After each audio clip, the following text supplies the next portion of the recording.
ఈరోజు మనం ఒక అద్భుతమైన విషయం గురించి మాట్లాడుకోబోతున్నాం. అదే ప్రాణాయామం. మనసును అదుపులో ఉంచుకోవడానికి ఇది ఒక సింపుల్ కానీ చాలా పవర్ఫుల్ టెక్నిక్. అసలు ఈ పురాతన శ్వాస పద్ధతి మన లైఫ్ని ఎంత పాజిటివ్గా మార్చేస్తుందో ఇప్పుడు వివరంగా చూద్దాం. ఒక్కసారి ఊహించుకోండి, ఎగ్జామ్ హాల్లో ఉన్నారు, లేదా ఒక ముఖ్యమైన మీటింగ్లో ఉన్నారు. టెన్షన్తో గుండె దడదడలాడుతోంది. ఇలాంటి పరిస్థితి మనలో చాలామందికి అనుభవమే కదా. కాని కేవలం 5 సార్లు లోతుగా శ్వాస తీసుకుంటే 2 నిమిషాల్లో మనసు ప్రశాంతంగా మారిపోతుంది. అద్భుతం కదూ! అదే ప్రాణాయామం యొక్క పవర్. సరే, ప్రాణాయామం ఎలా చేయాలో నేర్చుకునే ముందు అసలు మన బాడీ, మన మైండ్ మీద అది ఎందుకంత పవర్ఫుల్గా పనిచేస్తుందో అర్థం చేసుకోవాలి. ఫస్ట్ దాని వెనకున్న బేసిక్ ప్రిన్సిపల్ ఏంటో చూద్దాం. ప్రాణాయామం అంటే ఊర్కే గాలి పీల్చి వదలడం కాదండోయ్. ఇది ఒక సంస్కృత పదం. ప్రాణ అంటే మనలో ఉండే లైఫ్ ఫోర్స్, అంటే జీవశక్తి. ఇక ఆయామ అంటే దాన్ని కంట్రోల్ చెయ్యడం లేదా పెంచుకోవడం. సో సింపుల్గా చెప్పాలంటే మన శ్వాసని ఉపయోగించి మనలోని ఎనర్జీని కంట్రోల్ చెయ్యడమే ప్రాణాయామం.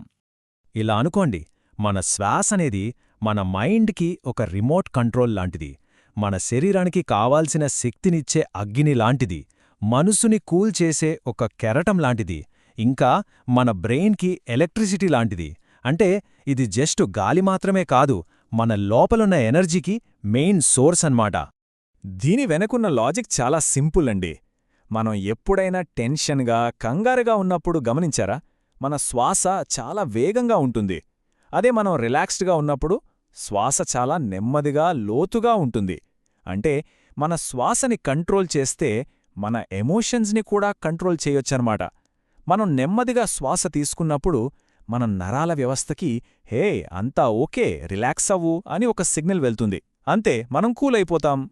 సరే, థియరీ క్లాస్ చాలు, ఇక ప్రాక్టికల్స్లోకి వెళ్ళిపోదాం. ఎవరైనా సరే చాలా ఈజీగా మొదలుపెట్టగలిగే 3 బేసిక్ టెక్నిక్స్ ఏంటో ఇప్పుడు చూద్దాం. ఫస్ట్ అండ్ ఫార్మోస్ట్ టెక్నిక్ దీర్ఘశ్వాస. ఇది ప్రాణాయామానికి ఒక ఫౌండేషన్ లాంటిది.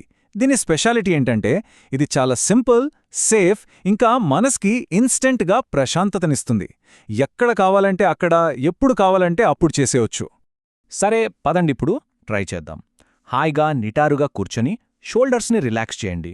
కళ్ళు మూసుకొని ముక్కుతో నెమ్మదిగా 4 కౌంట్ చేస్తూ శ్వాస తీసుకోండి. 1 2 3 4. ఇప్పుడు 4 కౌంట్స్ హోల్డ్ చేయండి. చివరగా 6 కౌంట్ చేస్తూ ఇంకా నెమ్మదిగా శ్వాస వదలండి. ఈ రిథంని ఫాలో అవ్వండి. ఇక మన రెండవ టెక్నిక్ అనులోమ్ విలోమ్. దీన్నే ఆల్టర్నేట్ నాస్ట్రిల్ బ్రీదింగ్ అని కూడా అంటారు. మన బ్రెయిన్లోని లెఫ్ట్ అండ్ రైట్ సైడ్స్ని బ్యాలెన్స్ చేయడానికి ఇది ఒక సూపర్ టెక్నిక్. దీనివల్ల కాన్సంట్రేషన్, మెంటల్ క్లారిటీ బాగా పెరుగుతాయి. అందుకే స్టూడెంట్స్కి, మైండ్ వర్క్ ఎక్కువ చేసేవాళ్లకి ఇదొక వరం లాంటిది. చూడండి, మీ రైట్ హ్యాండ్ థంబ్తో రైట్ నాస్ట్రిల్ని క్లోజ్ చేసి లెఫ్ట్ నుంచి నెమ్మదిగా గాలి పీల్చుకోండి. ఇప్పుడు మీ రింగ్ ఫింగర్తో లెఫ్ట్ నాస్ట్రిల్ని క్లోజ్ చేసి రైట్ నుంచి గాలి వదలండి. మళ్ళీ రైట్ నుంచే పీల్చి లెఫ్ట్ నుంచి వదలండి. ఈ సైకిల్ని మార్చి ఒక స్థిరమైన రిథంతో కంటిన్యూ చెయ్యాలి. ఇప్పుడు మనం చూడబోయే టెక్నిక్ కపాలభాతి. చాలా పవర్ఫుల్, కాని ఒక ముఖ్యమైన వార్నింగ్. గర్భిణీలు, హై బ్లడ్ ప్రెషర్ ఉన్నవాళ్లు, హెర్నియా సమస్య ఉన్నవాళ్లు, లేదా రీసెంట్గా ఏదైనా సర్జరీ చేయించుకున్నవాళ్లు దీని అస్సలు చేయకూడదు. ఎందుకంటే సేఫ్టీనే మన ఫస్ట్ ప్రయారిటీ. కపాలభాతి అంటే మెరిసే నుదురు అని అర్థం. ఈ టెక్నిక్లో మీ ఫోకస్ అంతా గాలిని ఫోర్స్ఫుల్గా బయటకు పంపడం మీదే ఉండాలి. పొట్టని లోపలికి లాగుతూ ప్రతి శ్వాసను బలంగా, ఫాస్ట్గా బయటకు వదలండి. గాలి తీసుకోవడం గురించి ఆలోచించక్కర్లేదు, అది ఆటోమేటిక్గా జరిగిపోతుంది. ఇది బాడీని క్లీన్ చేసే ఒక పవర్ఫుల్ టెక్నిక్.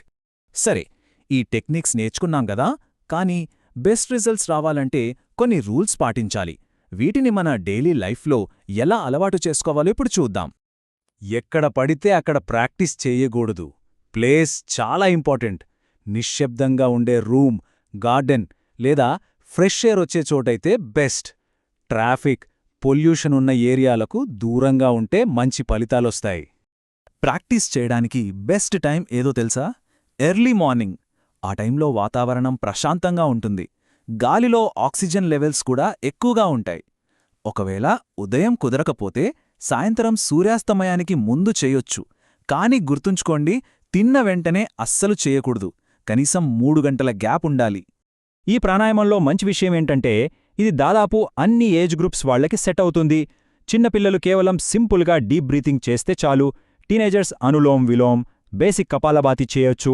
ఇక పెద్దవాళ్లు వయసును బట్టి కొంచెం జాగ్రత్తగా ఉండాలి. ముఖ్యంగా పిల్లలు పెద్దల పర్యవేక్షణలోనే ప్రాక్టీస్ చేయాలి. రోజుకి కొన్ని నిమిషాలు కేటాయిస్తే చాలు, మన లైఫ్లో ఎలాంటి అద్భుతాలు జరుగుతాయో ఇప్పుడు చూద్దాం. ఈ లాంగ్ టర్మ్ బెనిఫిట్సే ప్రాణాయామమిచ్చే అసలైన గిఫ్ట్. మన ఫుడ్కి, మన బ్రీతింగ్కి డైరెక్ట్ కనెక్షన్ ఉందండోయ్. సూత్రం చాలా simple. Eat light, breathe light. అంటే తేలికగా తినండి, తేలికగా శ్వాసించండి.